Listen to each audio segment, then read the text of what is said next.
Hey friends! I was just drawing this picture of a farm. You know, farm life is really different from how I grew up. I grew up in a big city with bustling streets. Oh, gotta hold that thought. It looks like we have another clue from Mia.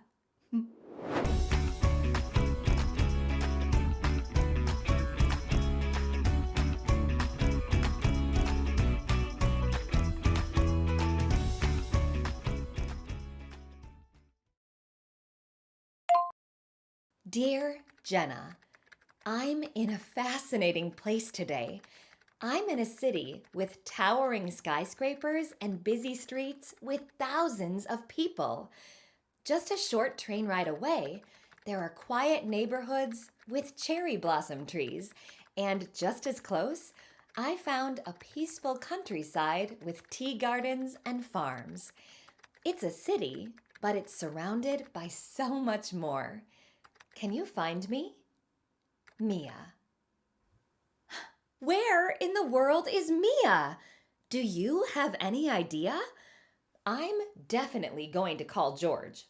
First, pause here to complete the Mia Mail section of your PDF.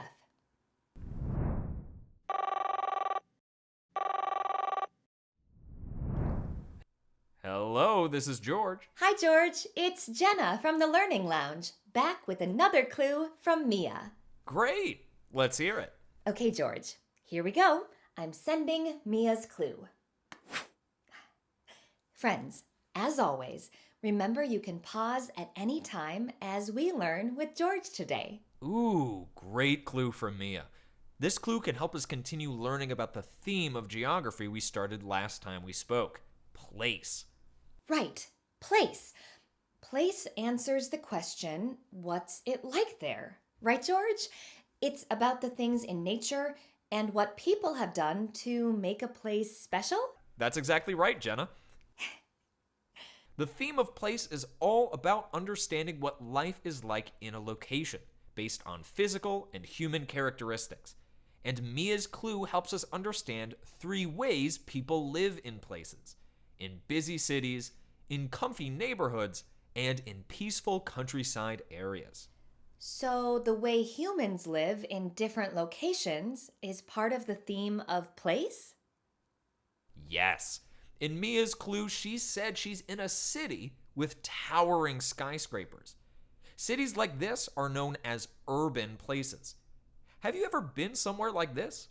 Urban places have tall buildings, bustling streets filled with cars and people, and things happening all the time. They're lively and full of energy. Oh, right! I was telling my friends earlier that I grew up in a busy city. I didn't realize there was a special word to describe an area like that. Okay, urban areas. Areas where many people live and work, with tall buildings and busy streets. What's next? Another type of place people live in is a suburban area. In Mia's clue, she describes these as peaceful neighborhoods. These are made up of houses, yards, sidewalks, and small stores. People usually call these the suburbs. They're great for families and people who want to live near a city with some things to do in town, but have a little more space and a calmer environment. Wow, that looks like a great place to live. So, suburban areas, smaller neighborhoods close to towns and cities. Okay, we have one more area, right, George? That's right.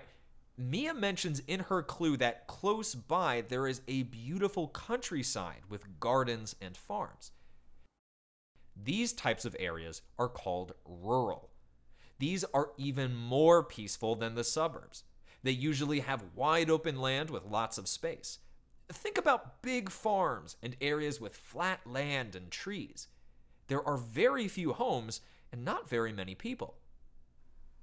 I was drawing a picture of a farm earlier today. So, rural areas. Areas with open land, few homes and buildings, and not very many people. Friends, what do you think life would be like in urban, suburban, and rural areas?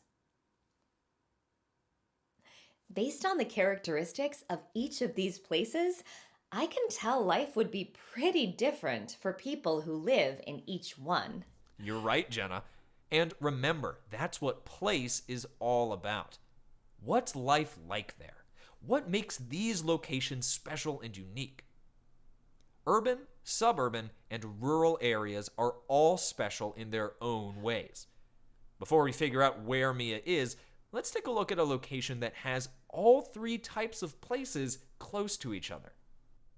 New York City is a great example of an urban area, with both suburban and rural areas just a quick train ride away. The city itself is a bustling place filled with tall buildings, busy streets, and a lot of people. But not far from the city, you have the suburbs in places like Westchester and Long Island. These places are filled with families, houses with yards, schools, parks, and shopping areas. The people can access the city, but live in a quieter, more relaxed place. And right nearby is the Hudson Valley. This is a rural area known for farms and very small towns nestled in valleys. Life there is much closer to nature, peaceful and spread out. Wow! So, one location can have different kinds of places: busy city life, quiet neighborhoods, and peaceful countryside. It seems like Mia is in a location just like this based on her clue.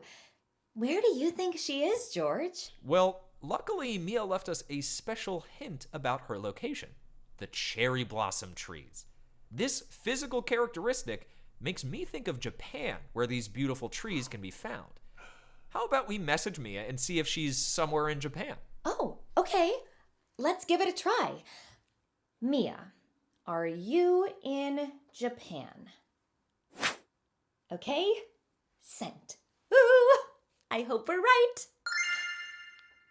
Bingo! Look, friends, we found Mia. She's in Tokyo, Japan. Ah, I thought so. Tokyo, Japan is a city very similar to New York, with the same busy streets filled with a lot of people and tall buildings. Close by, there are suburban areas like Kawasaki and rural areas like those around Lake Ashi. In one similar location, we can have three very different kinds of places. That is so cool. Thanks so much for your help today, George. Anytime. Bye now. Okay, friends, let's read Mia's Put It Together postcard.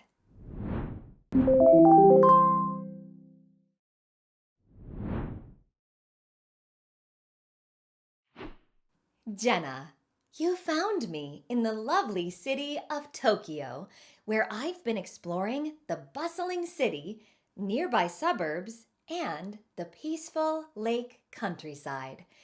You've learned even more about the theme of place in geography.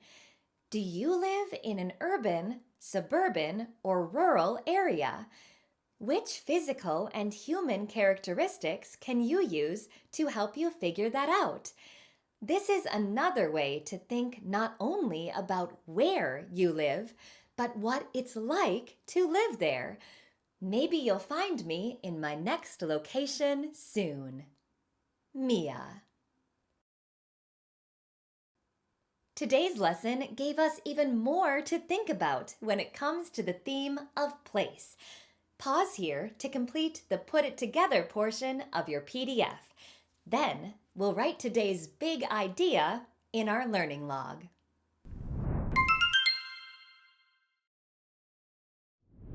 Places are defined by their characteristics. When we think about the question, what's it like there, we can consider if a place is urban, suburban, or rural. The different characteristics of these places help us understand what life might be like for the people who live there. Friends, I am so glad you joined us today to continue learning about place, another theme of geography. I'm really excited to see where Mia ends up next. Now, maybe I should add a city to the background of my drawing. Hey, hey.